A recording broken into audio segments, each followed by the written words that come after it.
Praise the Lord. तो मेरे प्रियो, आप सबको प्रभु यीशु के नाम में जय मसीह की। तो मेरे प्रियो, आज हम इस वीडियो में भजन संहिता अध्याय 15 का अध्ययन करेंगे कि भजन संहिता 15 का जो पवित्र वचन है वो हमारे जीवन के उद्धार के लिए राजा दाऊद ने लिखी है।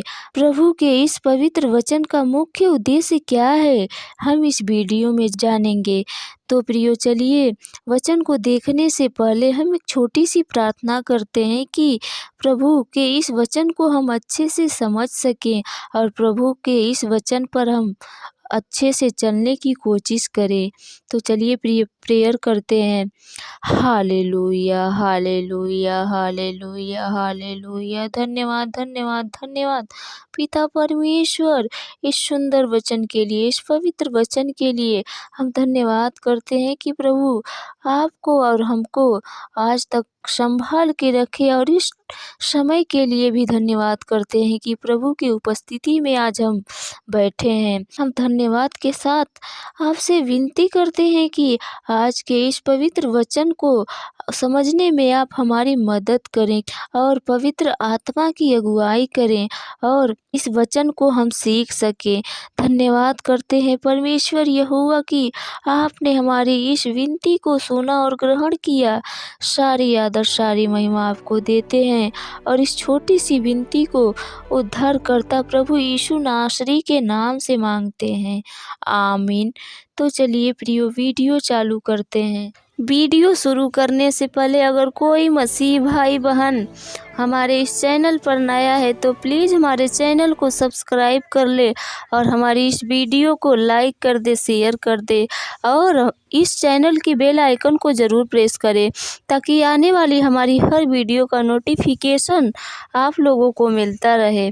तो चलिए प्रियो, वचन 1 देखते हैं। हे यहोवा, तेरे तंबू में कौन टिकेगा?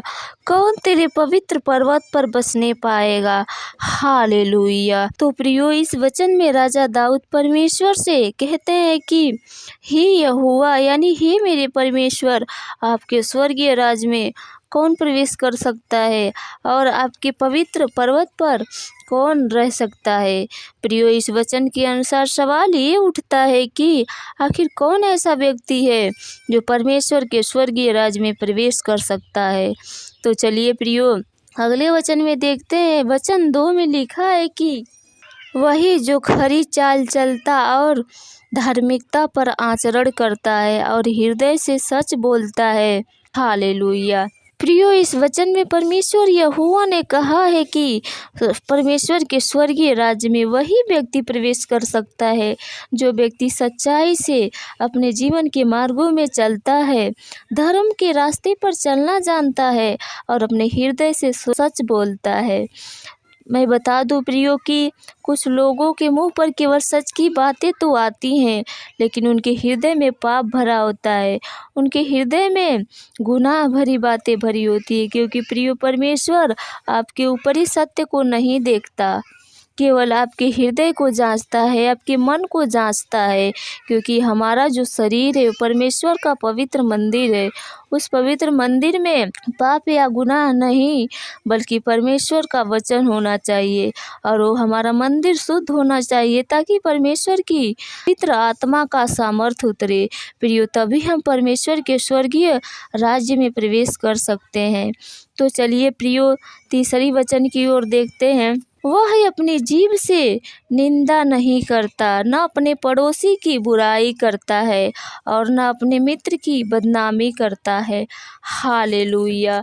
प्रियो, यह वचन हमें बताती है कि हमें कभी भी किसी की निंदा, ना किसी की शिकायत, ना किसी की बुराई करना चाहिए और साथ ही साथ प्रियो, अपने पड़ोसी के बारे में कभी ना बुरा सोचे, ना बुरा करे और न उनके बारे में कभी शिकायत करे और ना ही कभी अपने मित्र की बुराई करे, ना उनके बारे में कभी शिकायत करे, ना ही उनके बारे में कभी बुरा करे, ना सोचे। क्योंकि प्रियो, निंदा करना भी पाप है और निंदा सुनना भी पाप है। इसीलिए प्रियो, हमें कभी किसी के बारे में ना ही निंदा करना है और ना ही किसी के साथ बुराई करनी है। तभी प्रियो, हम परमेश्वर के राज्य में प्रवेश कर सकते हैं और परमेश्वर के स्वर्गीय सुख को प्राप्त कर सकते हैं।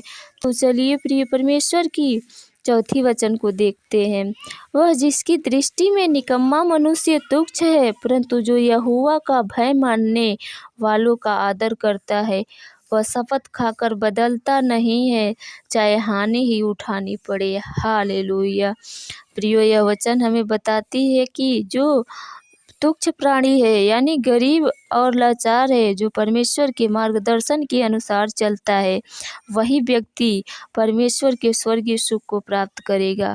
आगे लिखा है प्रियो कि परंतु जो यहोवा का भय मानने वालों का आदर करता है वह शपथ खाकर बदलता नहीं, चाहे हानि ही उठानी क्यों ना पड़े। तो ये जो वचन है, इस वचन का दो अर्थ है, जो दो अर्थ दर्शाती है पवित्र वचन। पहला है कि जो परमेश्वर के विश्वासी है यानी कि जो पास्टर लोग हैं, जो प्रभु के वचनों का अर्थपूर्ण हमें समझाते हैं और हमें सिखाते हैं, हमें उनकी आदर करनी चाहिए, उनका सम्मान करना चाहिए। और दूसरा अर्थ है प्रियो कि जो परमेश्वर यहोवा का भय मानता है और परमेश्वर यहोवा से डरता है, वह प्रभु के वचन का शपथ लेके और उनके सामने निर्णय लेके बदलता नहीं है, चाहे भारी से भारी मुसीबत क्यों ना उठानी पड़े, भारी से भारी हानि क्यों ना उठानी पड़े, या उनके जीवन में हर एक परीक्षाएं क्यों ना आ जाए, लेकिन जो प्रभु के बताए गए मार्गों के अनुसार चलता है और प्रभु का भय मानता है, उनके आज्ञाओं पर चलता है, वही व्यक्ति स्वर्ग को सिधार सकता है। तो चलिए प्रियो, पांचवी वचन देखते हैं। प्रियो, पांचवी वचन है, वह अपना रुपया ब्याज पर नहीं देता, न निर्दोष को हानि पहुंचाने के लिए घूस लेता है। जो कोई ऐसी चाल चलता है वह कभी न डगमगाएगा। हालेलुया। प्रियो, इस वचन में प्रभु कहते हैं कि जो अपना रुपया ब्याज पर नहीं देता, प्रियो किसी गरीब लाचार की मदद करके उससे रिश्वत ना लें। प्रभु हमसे नाराज होते हैं और हमें दंडवत करते हैं।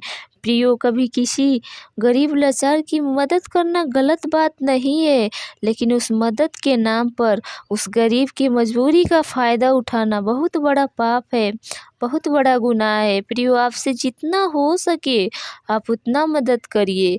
अगर ईमानदार व्यक्ति होगा तो आपको लाके वो खुद दे देगा। प्रियो, इस मदद के लिए आप किसी को ताड़ना देकर उस गरीब लाचार से पैसे ना लें या उसे लज्जित करके उससे पैसे वापस ना लें। प्रभु की नज़र में बहुत बड़ा गुनाह है, बहुत बड़ा पाप है। इसका मतलब कि आप प्रभु में नहीं हैं। जब कोई व्यक्ति आपसे पैसा लेता है तो हो सकता है कि उसकी ज़्यादा से ज़्यादा मजबूरियाँ रही होंगी, उसकी मजबूरी रही होगी, उसके पास ज़्यादा से ज़्यादा मुसीबतें रही होगी, नहीं तो वो आपसे पैसे क्यों लेता।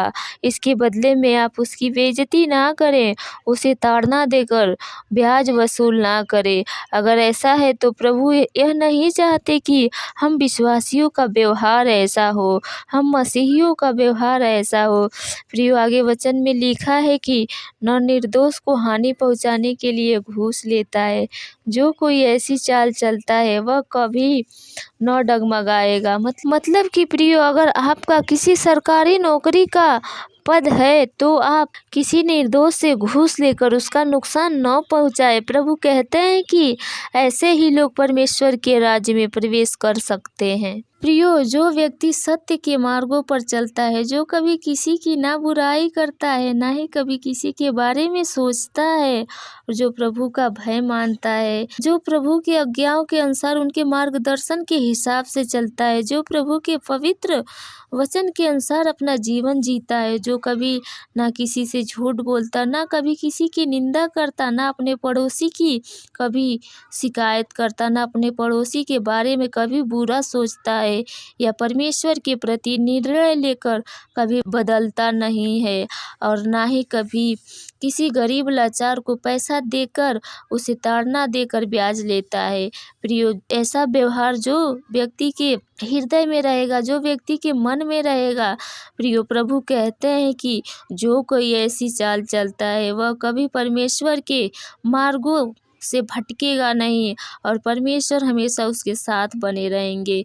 परमेश्वर के पवित्र वचन पर वो व्यक्ति चलता रहेगा और परमेश्वर के स्वर्गीय राज्य को सिधारेगा। आशा करती हूँ प्रियो कि आप लोगों को ये वचन समझ में आई होगी और प्रभु के इस पवित्र वचन के द्वारा आपके जीवन का उद्धार हो और प्रभु के इस वचन से आप लोगों का भी मन बदले और ये पवित्र वचन आपके हृदय में बसे कि आप लोग भी कभी किसी की ना बुराई करें, ना किसी के बारे में बुरा सोचे, ना किसी को ताड़ना दे, ना किसी से कभी झूठ बोले। तो प्रियो, ये सब व्यवहार अपने जीवन में बनाए रहें, तभी आपके जीवन में सफलता मिलेगी। तो प्रियो, आप सबको जय मसीह की। आमीन।